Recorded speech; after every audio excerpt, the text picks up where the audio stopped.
सत्यलो मेनका ऋषिंकर उद्यान तुलन आम स्वर्गर नंदनकानन भी मलिन पड़िजिव। एहार शोभा अपूर्व मन को एका बेलके किणी नउछि।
विश्वामित्र उद्यान बोली से कौन जानी नहीं।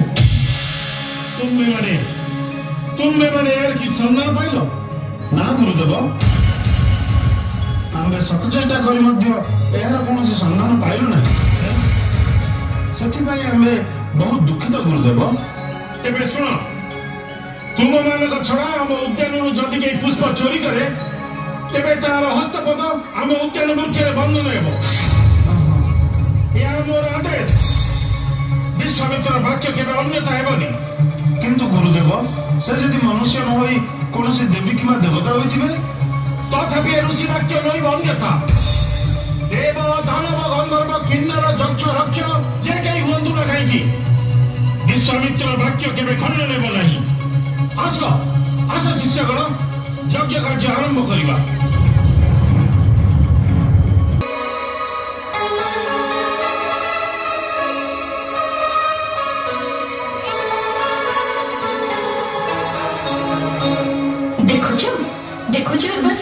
विश्वामित्र को उद्यान रे फूल गुड़िक के सुंदर दिशुचंती। सत्यलो मेनका ऋषिंकर उद्यान तुलन आम स्वर्गर नंदनकानन भी मलिन पड़िजिव। एहार शोभा अपूर्व मन को एका बेलके किणी नउछि। किंतु उर्वशी सबुदिने तो आमे एठारु फूल तोड़ी नेउछे। मु भाबुछि ऋषि विश्वामित्र बोधे किछि जानि पारुनांती। न जानिले तो बोल। देखिलो देखिलो केते सुंदर फूल होइछे।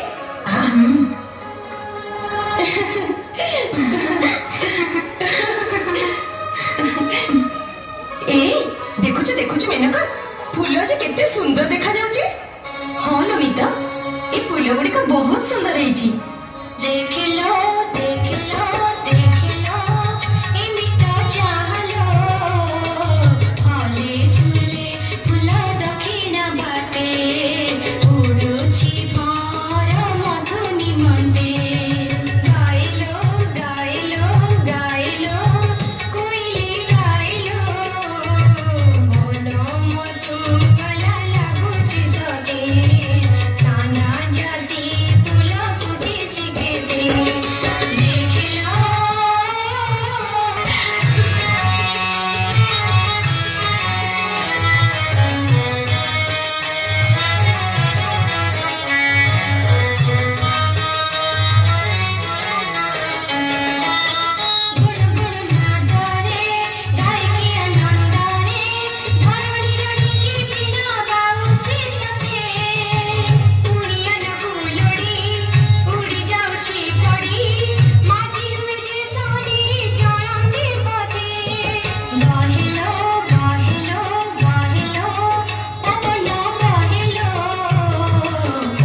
मेनका चल एठू फूल तोड़े शीघ्र पड़ेगा ऋषि जानिबा गुरु एठू पड़े जीवा नहले विपद आसी पारे चल चल चल चल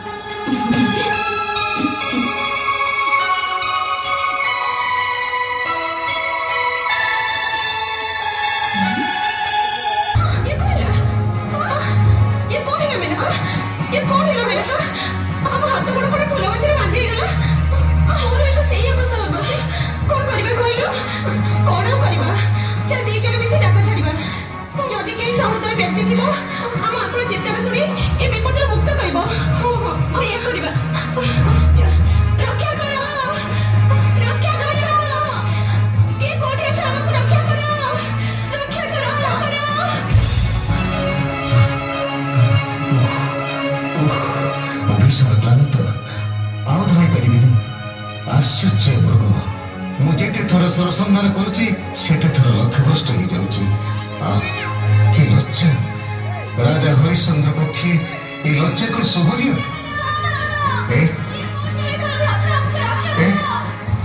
अदर एक आश्रम आश्रम भितर नारी मानकर व्याकुल चित्कार से विकल निवेदन मो हृदय को बारंबार व्यथित कर जाए देखी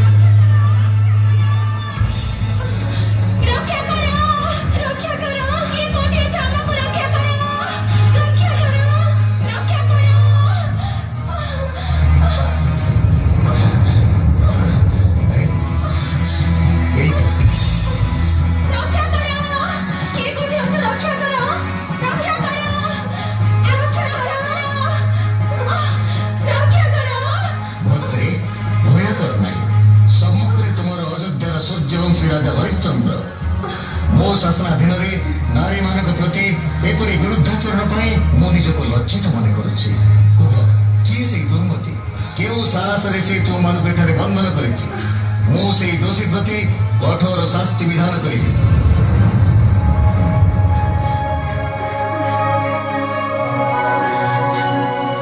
जाओ भद्रे मु तुम मान को बंधन मुक्त कली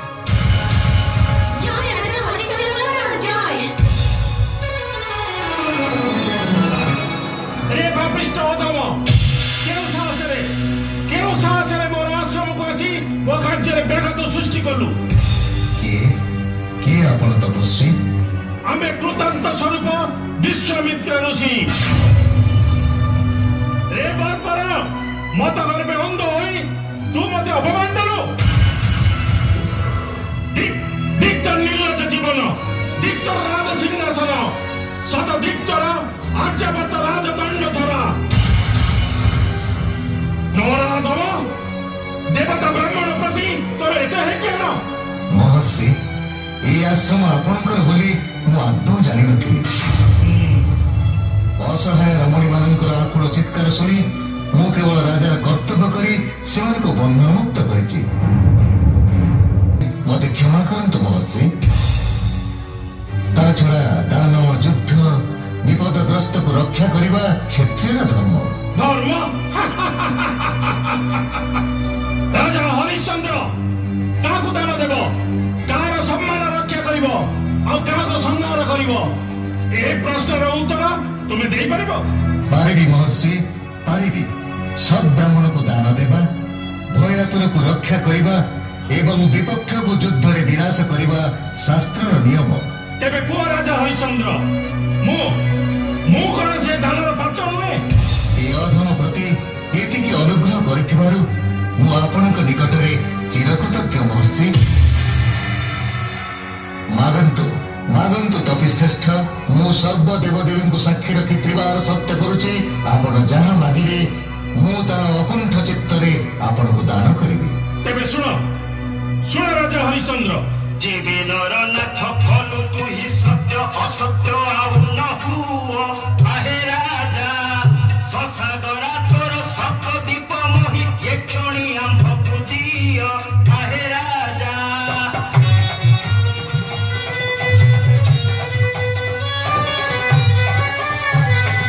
तो समस्त वृत्त घास दासी तीर्थ प्रजा कुंज सहित रे आहे राजा गोमहि सहस्ती हस जेते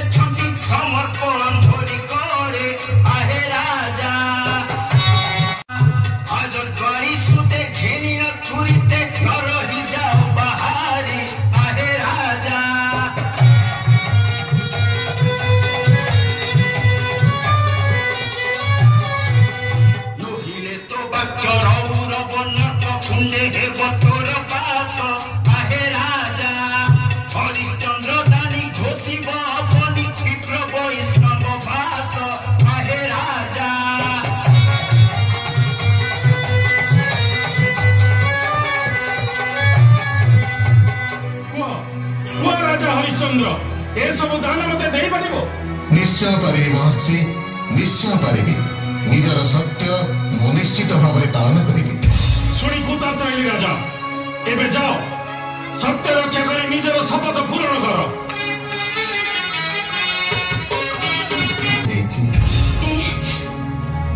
घटना स्वामी सज सरसी जो दुसारे चाहा दुर्दशा घटिछि आजी सज सरसी जो दुसारे तुसा काल बेस भूषा होई जोसा गली मुसिकार खोजी सज सरसी जो दुसारे। एथिपई आपण ते विचलित काहेकि महाराज? विधिर निर्देश आम पई जहा थिबो सेया ही घटिबो। हाँ रानी सभ्या, तमें ठीक करिछ। तबे चलो पुत्र रोहित को संगे धरी आमे ये राज्य छाड़ी चली जिबा। हाँ स्वामी, आपण मो साथे थिले वृक्ष मूल भी मो पई राजप्रसाद ताज सर्व आपण तो महापुण्य अर्जन करिछथि। धन्य धन्य तुम्हें सभ्या को अपेक्षा न करी चलो आज यही मुहूर्त रे आमे रोहित को साथे धरी ये राज्य ये राजप्रासाद सब किछि त्याग करी चली जिबा। हाँ स्वामी, मु एबे रोहित को जीवा पई प्रस्तुत करूछि।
धनरे तू से कथा कह ना रे धन एई तो आमे आसी मणिकर्णिका घाटरे पहुंची गलेनी।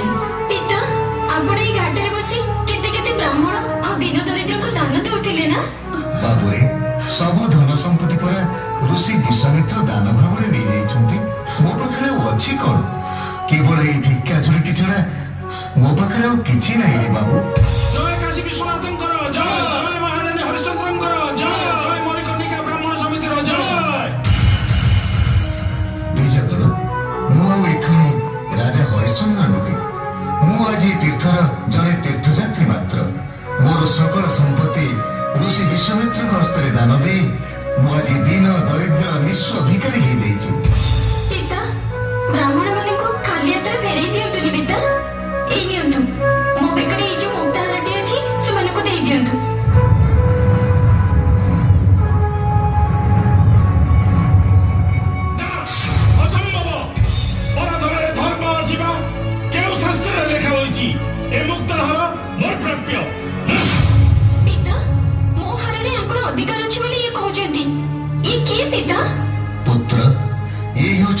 महर्षि विश्वामित्र से वर्तमान आमर समस्त संपत्तिर अधिकारी।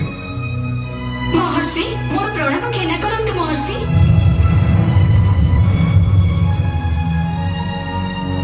राजा हरिश्चंद्र ए पर्यंत आमे आमर दक्षिण पाइनहु। धर्मपरायण राजा होई तुमे तुमर समस्त संपत्ति दान करिछ। तारा साधु को अनुरूप दक्षिण न देले ए दानर कोनसी मूल्य नहीं। ताहा निरर्थक। दियो शीघ्र दक्षिण दियो। ऋषिवर आमर ए अवस्था आपणकर उपलब्धि करि पारुनांती। आउ आमर कोन अछि जे दक्षिण दे आपनको संतुष्ट करिबो। आपण सेतिकिरे संतोष लाभ करंतु ऋषिवर। ना असंभव। दान सांगो को दक्षिण न देले से दानर कोनसी मूल्य नहीं। इच्छा करे तुमे देइथिबा समस्त दानर संपत्ति फेरे नै पारो। ना ऋषिवर सेपरि कुहंतु नाही।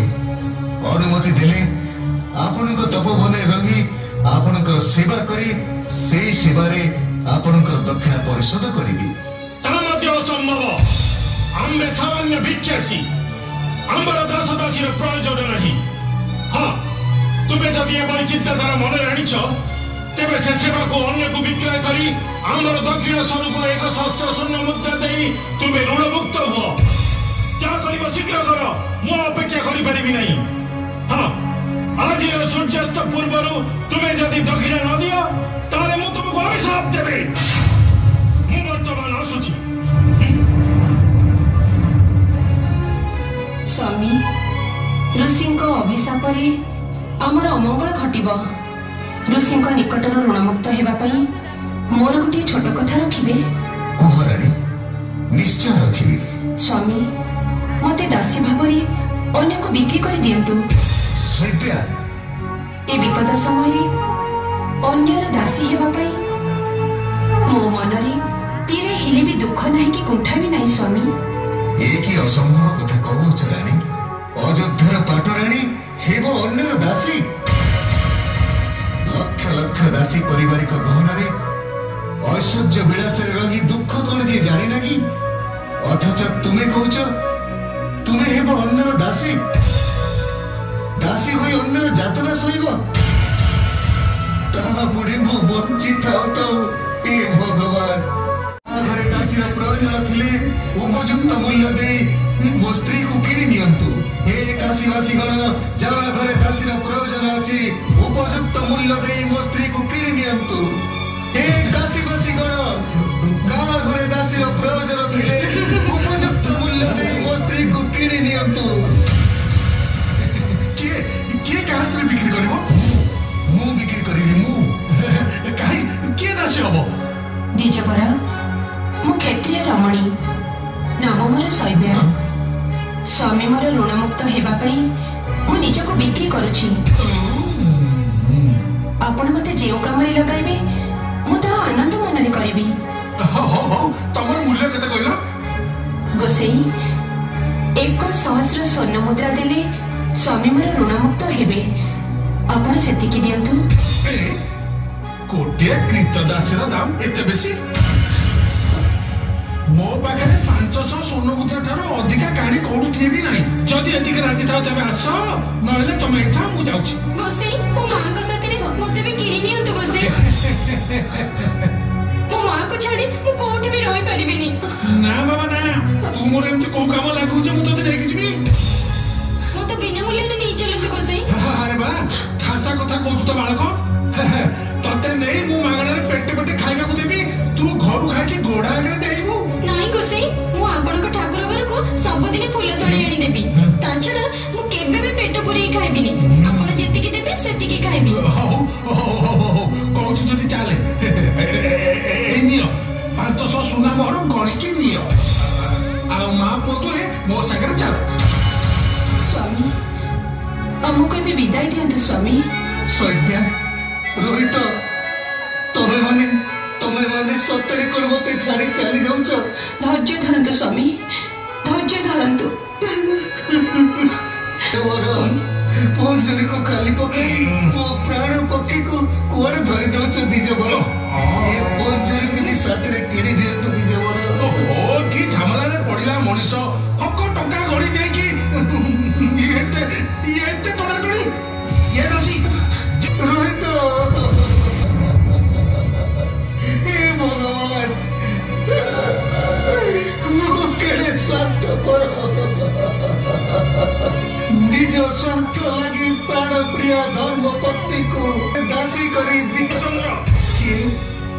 महर्षि आपण मोर दक्षिणा कहीं एही नियंतु ऋषिवर एते की पाई मते ऋण मुक्त करंतु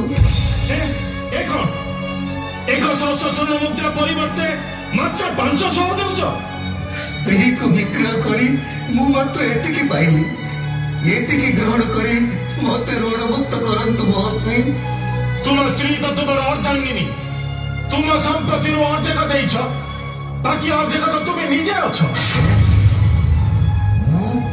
हाँ तुम्हें मत निजको विक्रय करी बाकी अर्धेक स्वर्ण मुद्रा मते दियो तार होइले ऋषि अभिशाप रे तुम्हें भस्म होई जीवो मते 2 दिन समय दियंतु महर्षि जे उपाय रे हेउ न कहि कि बाकी 500 स्वर्ण मुद्रा आपण को देई मु निश्चय ऋण मुक्त हेबी ना असंभव 2-3 दिन तो दूर कथा मात्र गोटे मुहूर्त समय भी तुमको दिया जाई परिबो नहीं एई देखो धर्म पालन रे तुम्हारा कातरता देखी तुम्हारा कुल देवता सूर्य देव किपरि अस्ताचल रे लुचिबा को बाहरलेनी राजा हरिश्चंद्र धर्म पालन करी निजर सत्य रक्षा करो आउ धर्म धामरे तुम्हारा कीर्ति स्तंभ स्थापन करो नचेत मोर क्रोधाग्नि रे तुम्हें भस्मीभूत हेबो आउ तेबे मुहूर्त मात्र अपेक्षा करंतु हे काशीवासी गण ब्राह्मण ठुर चंडाल पर्यंत जदि केही मते क्रय करिया को चाहंती ताले मते क्रय करंतु मु प्रस्तुत अछि अरे मु किनेबी मु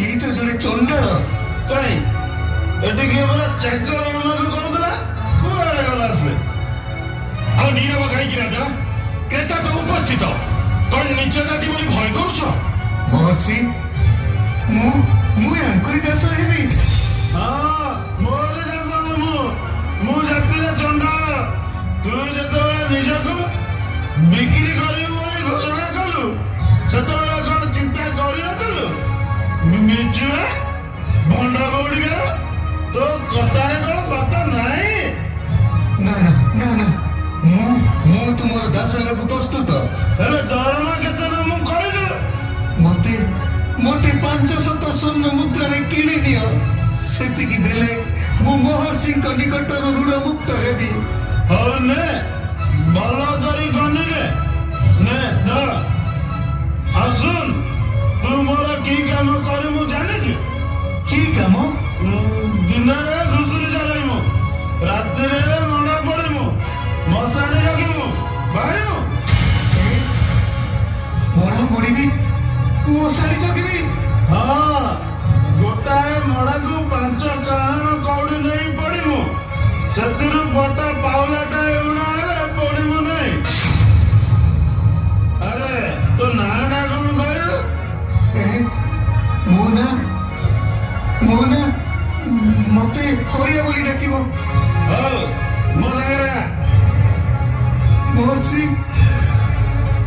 এই নিয়ম তো আপনার বাকি 500 স্বর্ণ মুদ্রা এথরক মতে ঋণ মুক্ত করি আদেশ কলে মু মো মুনিবক সাথে চালি যাবি বেশ তুমি যাও হরিশ্চন্দ্র যাও প্রণাম মহর্ষি अरे चल चल मो साथे चल চলো हाँ टिके रुह माँ कौन है रे बापू मो सांग माने मते फूल तोड़ी जीवा को डाकिलेनी मु जाउची माँ हाँ जा बापू हेले चंचल फेरी आसीबू तते दंडी न देखिले मु बयानी हे जीवी तू शीघ्र फेरी आसीबू हाँ माँ मु अल्प समय भितर फेरी आसीबी जाउची माँ हो जा चलो चलो हे प्रभु मो पुओ को साह मो प्रभु अरे रोहित माँ कौन तो न कह जाए 5 बाटू आनिबुनु ने कौन बा कौन बा ना होज किलो हैं अरे ओली लेनी आसी बासन खडे माजी नहीं आसी ठियाटा हेई जो ना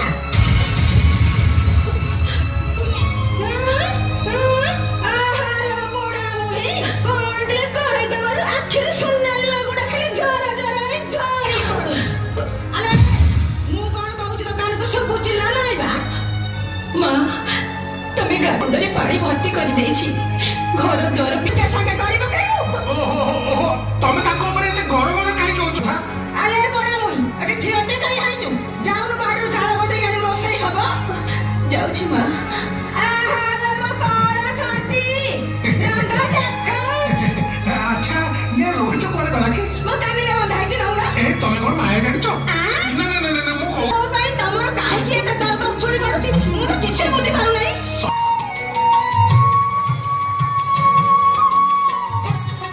ରୋହିତ ତୁ କେଉଁଠି? ରୋହିତ ମୁଁ ଏ ବେଲଗଛ ପାଖରେ ଅଛି। ଫୁଲ ତୋଳା ମୋର ସରିଲାଣି। ଖାଲି ବେଲପତ୍ର ତୋଳି ନେଲେ ଘରକୁ ଫେରିଯିବା। अरे बेल डालକୁ ତ ହାତ ପାଇବନି ତୁ ବେଲପତ୍ର ତୋଳିବୁ କେମିତି? ତମେ ମାନେ ବ୍ୟସ୍ତ ହୁଅନି। ମୁଁ ଏ ବେଲଗଛ ଉପରେ ଚଢି ବେଲପତ୍ର ତୋଳି ନେବି। ହଉ ହଉ ଆମେ ଏଠି ଫୁଲ ତୋଳୁଛୁ। ତ ବେଲପତ୍ର ଛିଣ୍ଡେଇବା ସରିଲେ ଆମକୁ ଡାକିଦବୁ। ହଉ ହଉ ତମେ ମାନେ ଫୁଲ ତୋଳିଥାଅ।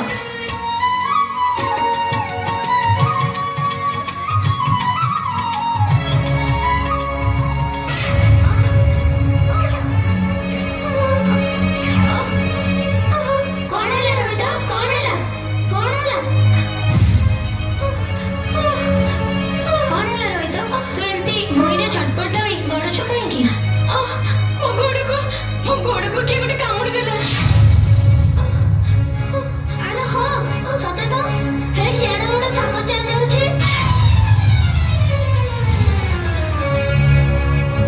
ହେ ଭଗବାନ ତତେ ତ ଏବେ ସାପ ମାରିଛି। କଣ ଯେ ଆମେ କରିବା? ଭାଇ ମାନେ ମୁଁ ଆଉ ବଞ୍ଚିବିନି। ତୁମେ ମାନେ ଦୌଡ଼ି ଯାଇ ମୋ ମାଆକୁ ଟିକେ ଖବର ଦେଇଦିଅ। ଶେଷ ଥର ପାଇଁ ସେ ମତେ ଟିକେ ଦେଖି ଯାଉ। ଆମେ ସାଙ୍ଗେ ସାଙ୍ଗେ ଯାଉଛୁ ରୋହିତ। ଏଇ ସାଙ୍ଗେ ସାଙ୍ଗେ ଯାଉଛୁ। ଚାଲ ଭାଇ ମାନେ ଆସ।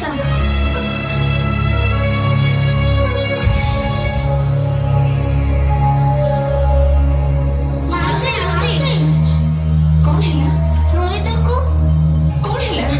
କଣ ହେଲା ମୋ ରୋହିତର? ଆରେ ଆରେ କିଛି କହୁନ କାହିଁକି? ରୋହିତକୁ ସାପ କାମୁଡି ଦେଲା। ମୋ ପୁଅକୁ ସାପ କାମୁଡି ଦେଇଛି? ସେ ବେଲ ଗଛ ଉପରେ ଚଢୁଥିଲା ତାକୁ ସାପ କାମୁଡି ଦେଲା। ହେ ଭଗବାନ ମୋ ପୁଅ କୋଉଠି? ଆସ ଆସ ମାଉସୀ।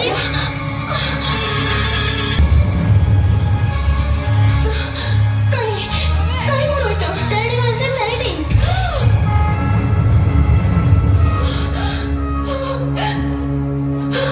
ରୋହିତ ଧନ ମୋର କୋଉଠି ତତେ ସାପ କାମୁଡିଲାରେ ବାପୁ? ଉଠିଲୁ ଉଠିଲୁ ବାପୁ। କଥା କହ ମୋ ଧନ କଥା କହ। ଇଏ କଣ ମୁଁ ଦେଖୁଛି? ଦେହଟା ନୀଳବର୍ଣ୍ଣ ହେଇ ଶୀତଳ ଲାଗୁଛି। ହେ ଭଗବାନ ତେବେ କଣ ପୁଅ ମୋର ମତେ ଛାଡି ଚାଲିଗଲା?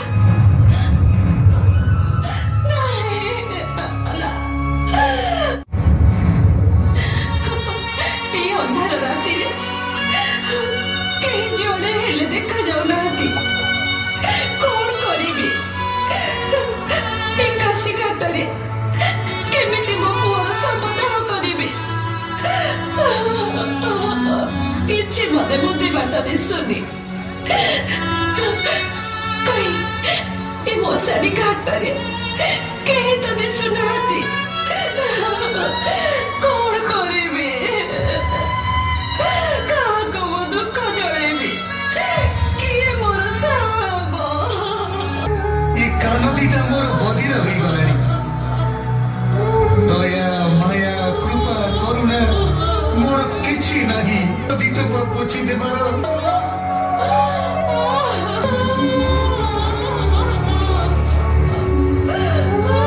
ଏକୁଟିଆ ବସି କିଏ ତୁମେ କାନ୍ଦୁଛ ରମଣୀ? କାହିଁକି କାନ୍ଦୁଛ? ମୋ ପରି ହାତ ଭାଙ୍ଗି ଦିଏ ସଂସାରରେ ନାହିଁ। ଏହି ମୋର ଏକମାତ୍ର ଦୁଃଖୀର ସଂକାଳୀ ମୋ ନୟନର ମଣି ଏକା କରି ମତେ ଛାଡି ଚାଲି ଯାଇଛି। ତାକୁ ଦାହ କରିବା ପାଇଁ ମୁଁ ଶ୍ମଶାନକୁ ଆଣିଛି। କଣ କହିଲ? ମୃତ ଶିଶୁକୁ ଧରି ତମେ ଏକା ଆସିଛ? ଦୟା ବହି ମୋ ପୁତ୍ରକୁ ଟିକେ ଦାହ କରିଦିଅ। ଶବଦାହ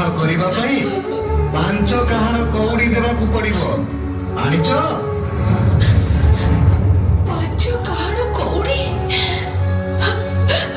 ମୁଁ ଅନାଥିନି ପର ଘରେ କୀର୍ତ୍ତଦାସୀ ହେଇ ଚଳୁଥିଲି। କଉଡ଼ି ମୁଁ କୋଉଠୁ ପାଇବି? ଏକମାତ୍ର ସମ୍ପତ୍ତି ମୋ ଏଇ ପୁତ୍ରଟି ଥିଲା। ତାରି ଚାନ୍ଦ ମୁହଁକୁ ଦେଖି ସବୁ ଦୁଃଖ ଭୁଲି ଯାଉଥିଲି। ହେଲେ ମୋର ସେତିକି ସୁଖକୁ ନିଷ୍ଠୁର ଦଇବ ସହିଲା ନାହିଁ ଯେ ଶେଷରେ ସର୍ବାଘାତରେ ତାର ମୃତ୍ୟୁ ହେଲା। ମୋ ପାଖରେ କାଳି କଉଡ଼ିଟିଏ ବି ନାହିଁ। ମତେ ଦୟା କରନ୍ତୁ ମତେ। କିଏ ନାରୀ? ଭଦ୍ର ଆଉ ନମ୍ର କଣ୍ଠସ୍ୱରରୁ ଚିହ୍ନା ଚିହ୍ନା ପରି ଲାଗୁଛି। ଭଦ୍ରେ, ତୁମ ଘର କୋଉଠି?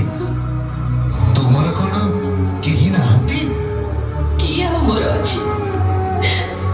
ସତ୍ୟବଧ ସ୍ୱାମୀଙ୍କୁ ମୋର ଋଣମୁକ୍ତ କରିବା ପାଇଁ ନିଜକୁ 500 ସ୍ୱର୍ଣ୍ଣ ମୁଦ୍ରାରେ ବିକ୍ରୟ କରି ପରର ଦାସୀ ହୋଇ ଏହି ପୁତ୍ରକୁ ନେଇ ତାଙ୍କ ଘରକୁ ଚାଲି ଆସିଲି। ସେହି ଦିନଠାରୁ ସ୍ୱାମୀଙ୍କ ଖବର ମୁଁ ଆଉ କିଛି ଜାଣି ନାହିଁ। ତୁମ ଘର ଆଉ ତୁମ ନାଁ? କି ପରିଚୟ ଦେବି? ଭାଗ୍ୟର ବିଡ଼ମ୍ବନା ହେତୁ ଅଯୋଧ୍ୟାପତି ହରିଶ୍ଚନ୍ଦ୍ରଙ୍କର ରାଣୀ ମୁଁ ସୌମ୍ୟା। ଆଜି ପର ଘରର ଦାସୀ। ସୌମ୍ୟା, ମୋ ପ୍ରାଣ ପ୍ରିୟ ସୌମ୍ୟା। କି ସ୍ୱାମୀ?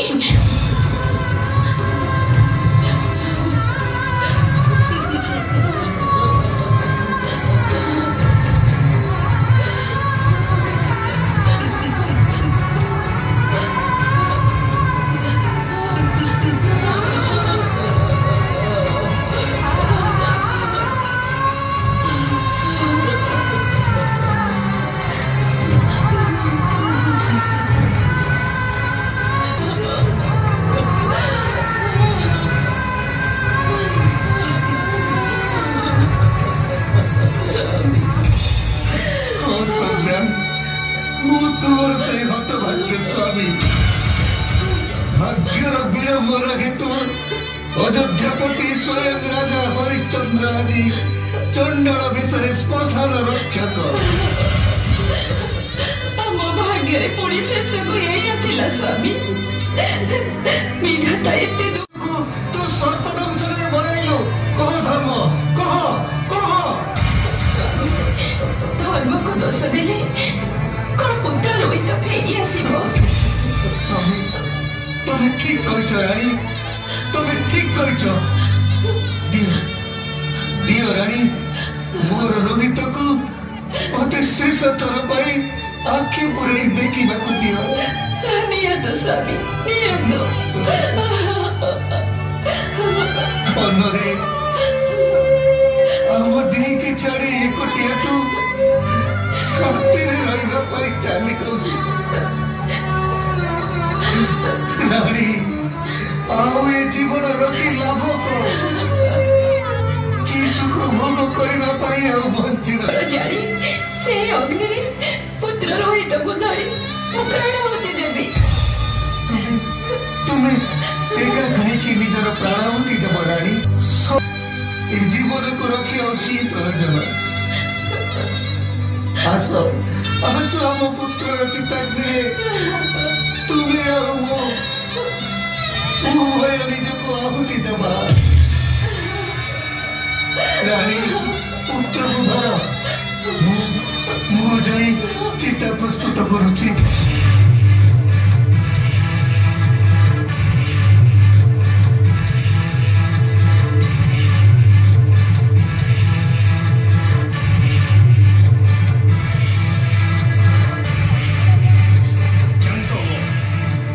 କ୍ଷାନ୍ତ ହୁଅ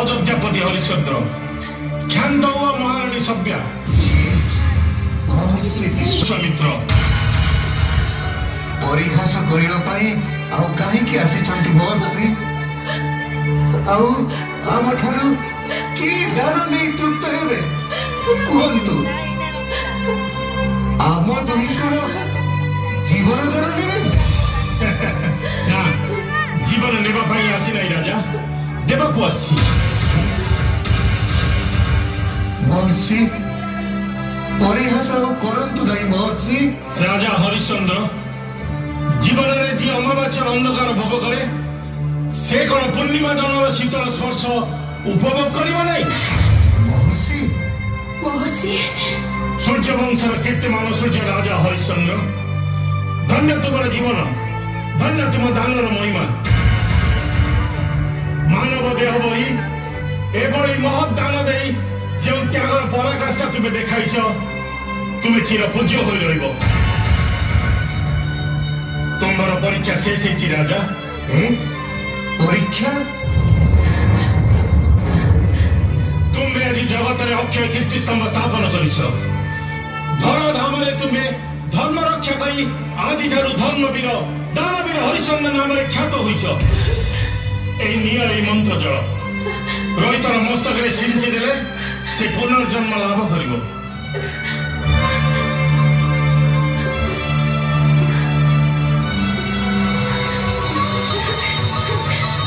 ଧନରେ ମୋ ହୃଦୟ ଦିଦି ଡାକରେ ଧନ ଆଉଥରେ ମା ବୋଲି ଡାକ। ତମେ କାନ୍ଦୁଛ କାହିଁକି ମା? ଇଏ ମୋ ସ୍ଥାନ ଧନରେ ଇଏ ତୋର ପିତା।